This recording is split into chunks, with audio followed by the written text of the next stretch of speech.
technology expert Burton Kelso here with another tech tip to help you get the most out of the technology in your life. Today we're talking about Macintosh computers and when should you replace your Mac. Now, Macs are probably some of the most well-built computers on the planet. When you get a Mac, you're getting a top-of-the-line computer, which differs from when you purchase a Windows computer. See, Mac computers are what I consider the computer of the privileged, meaning that if you can afford to buy a Mac, you're probably a very fortunate person because most Macs start around $1,500 to $1,700. Now, in comparison to Windows computers, most Windows computers can start anywhere from $300 to $500. This is why you see the argument between Windows and Mac, and with most people saying that Macs are the better computer. Now, that's not necessarily the case because the inside of a Mac has the same components as a Windows computer. So your Intel processor, your Western Digital hard drive or your Seagate hard drive, and even your graphic cards are the same components that they use in most Windows computers. However, when you purchase a Mac, it is the top of the line computer, meaning it usually has a high-end processor such as a current generation i5 or i7 processor.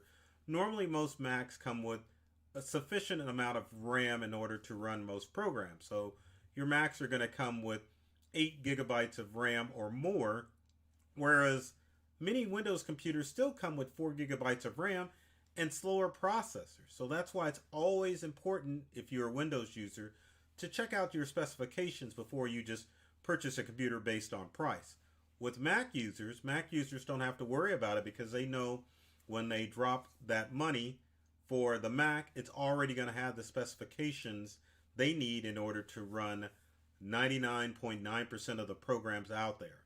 So this is why you see some Windows computers fail quicker than most Mac computers do. But keep in mind, if you spend $1,500 on a Windows computer, it's going to last as long as a Macintosh computer. Which leads us into my next question, which is how long should you expect your Macintosh computer to last? And that is a good question because Macs can last up to 10 years and even longer because the hardware in Macs are just that darn good.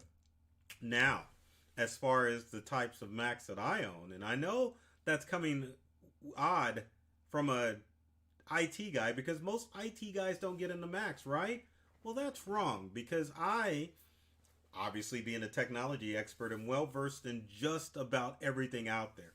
Now, there's some tech that I don't know, but at the same time, I know most of it. So, the Macs that I currently run, I've got a 2014 Mac Mini, which I shouldn't say occasionally, which is what I normally show when I do my tech demos. I also, believe it or not, have a 2011 MacBook Pro 15-inch. 2011, you say? It's not even supported by Apple, but I've found ways to manipulate that thing in order to make it run the most current operating system, which I shouldn't say that. It's running Mojave. Catalina is the most current version of Mac OS. So, how long should your Mac last? You should expect to get 8 to 10 years out of any Macintosh product you have. It doesn't matter if you're running an iMac, a Mac Mini, MacBook, or a MacBook Air. Should last you at least 8 to 10 years as long as you take care of your Mac. Now let's go into some of the 4 things that you need to look at in order to find out if it's time to replace your Mac. So we're going to take a look at my Mac Mini here running Catalina, which is the latest version of Mac OS. So one of the first things you want to look at is hardware damage. Now, looking at this Mac screen here, you obviously can't tell if there's any hardware damage. But if you've got a broken screen or you've got keys that are missing off your MacBook, um, then it may be time to replace that MacBook. Now, obviously, if you have an iMac or a Mac Mini and the keyboard's goofed up on it, it's an easy fix for you to either go out and get an Apple Bluetooth keyboard or mouse if you've got mouse issues, or believe it or not, Mac users, you can actually go out and plug in a USB keyboard or mouse that is normally designed for Windows to work on your Mac and have it run just fine. But as far as hardware damage to your Mac, you have to look at the cost of repair, always. Now, Apple makes it very difficult for you and even for tech guys like myself to work on Apple products. Apple product repair when your device is out of warranty can be very expensive. So if you've got a 2 or 3 year old Mac and you've got a broken screen or a touchpad that is damaged, may be worth putting a little bit of repair into that Mac. Now keep in mind, most Mac repairs can run at least $500 to $700, and it's just because of the complexity of repairing a Mac. Now there are some Macs like your MacBook Air that you just can't repair. So in instances like that, you're good to toss that Mac away because you can't repair it anyway. And that's just the nature of how Apple does specific things. There are even Windows computers and Windows devices like your Microsoft Surface tablets that are impossible to work on because the whole idea, and especially if it's a tablet-based device, is for you to buy a new one. So that is why it's always imperative that you take care of your mobile devices such as your smartphones, your tablets, and your laptops because they are very expensive to replace. So with that in mind, knowing that you could easily spend $500 to $700 on the repair of your Apple device, might be time to purchase a new device. And I know there's probably some egghead out there that's saying, man, I probably could replace that easily for cheap. But there's things that you have to take in consideration when you do a repair. When you repair a tech item, you want to make sure that it's repaired and you're over and done with. Many of the things that people run into with mobile device repair are the actual parts. Parts aren't always created the same.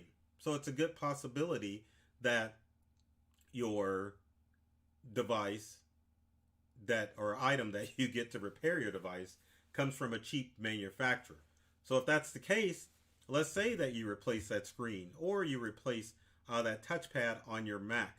Then what will happen is that your Mac will fall apart again. And that defeats the purpose of repairing your Macintosh computer. So get it right the first time. Make sure you get parts if you fix it. And don't try to cheap it out because it's just going to cost you more in the end. Our next, and I don't know why I keep saying our next item as far as hardware is if you can't get parts. Let's say that your Mac is damaged. You're like, man, it's a keyboard. I think I can fix it.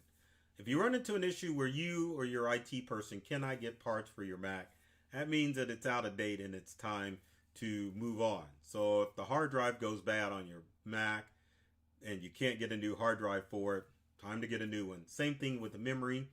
Time to get a new Mac, because if third-party manufacturers aren't making parts for those Macs, then it's definitely time to get rid of that Mac. The next thing, this is tip number 3, is let's say you run out of storage space on your Mac. So I see this would happen with a lot of Mac users. I see Mac users, especially those with MacBook Airs, that just didn't get enough storage space on their Mac. They use their external hard drive to store information, which is a huge no-no. External hard drives are only designed to be used, or should be only used, to temporarily transport information from one computer to the next. You should never use it as permanent storage. You also want to use external hard drives for backups, meaning that it's the second or third copy of the information that's on your computer. Always utilize that. Don't use your external hard drives as your main storage because they fail. They fail all the time. So don't do it. How do you know that you're out of room on your Mac? Well, I'm glad you asked. You didn't, but I'm going to tell you anyway.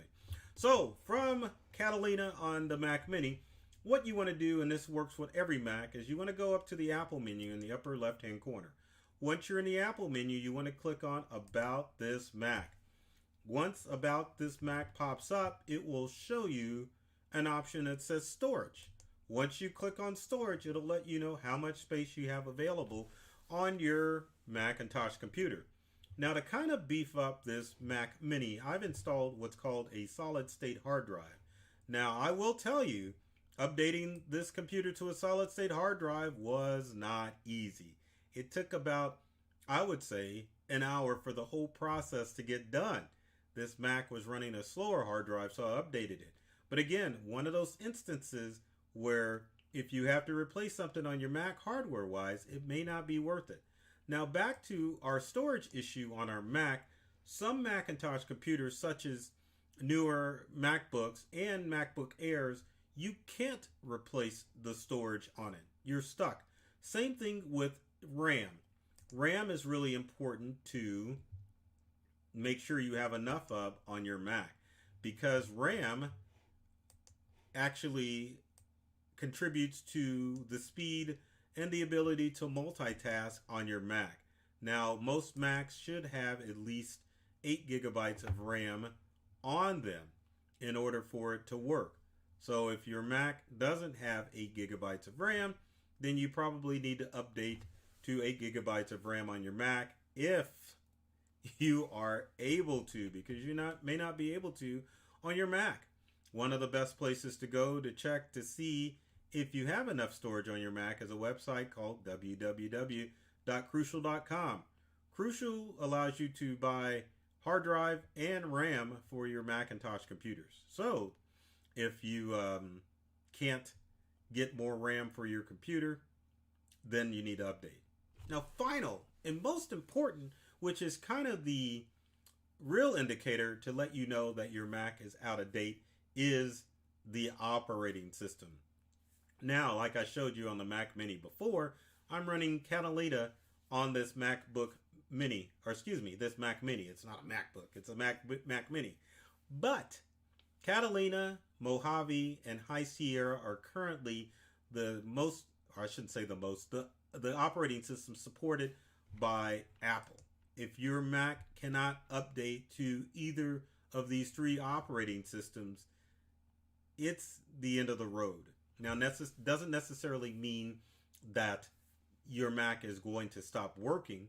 However, you won't be able to get the most recent security updates for your Mac, but it's the beginning of the final countdown, as they say, for your Mac, meaning that you will eventually start to see programs not operate the way that they should. You may see problems with Apple Mail. You may also see problems with Safari and other programs that are built into the Macintosh operating system.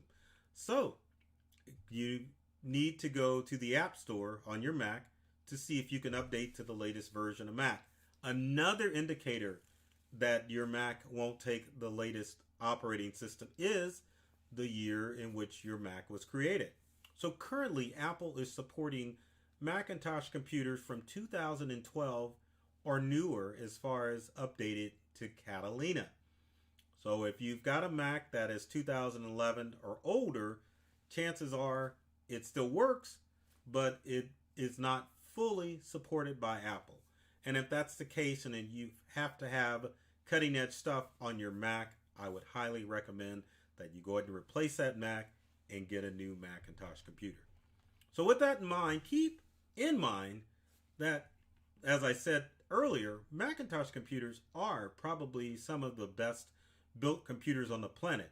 My second choice as far as experience would be Dell computers, which obviously are for Windows-based computers. And I'm sure in the comments section, I'm going to get a lot of people saying, oh my gosh, Burton, I can't believe you just said Dell computers are awesome. But they are, as well as Apple computers. So keep that in mind when making computer choices. But also keep in mind and keep track of your date on your Macintosh computer to make sure that you always have it up to date so that you don't run into issues down the road when it comes to compatibility with programs. So if you have comments or questions other than bashing me about supporting Dell, leave them in the comment section below. Would love to hear from you to find out what tech tips you'd like to see me cover in future videos and to answer any tech questions that you have. And if you want to keep track of the latest tech tips and tricks, be sure to either follow myself, Burton Kelso, the technology expert, on YouTube and all of the social media platforms. And you can keep track of what my company is doing integral. The logo's in the corner and on my shirt, on social media and in YouTube. On both channels, there's tons of tech tip videos and tricks to help you get more from the technology you use in your home and office. And our goal is pretty simple. We've read all the manuals, love technology, and I'm serious about making technology fun and easy to use for you. So take care of yourself and do many things to make you smile. And thanks for watching.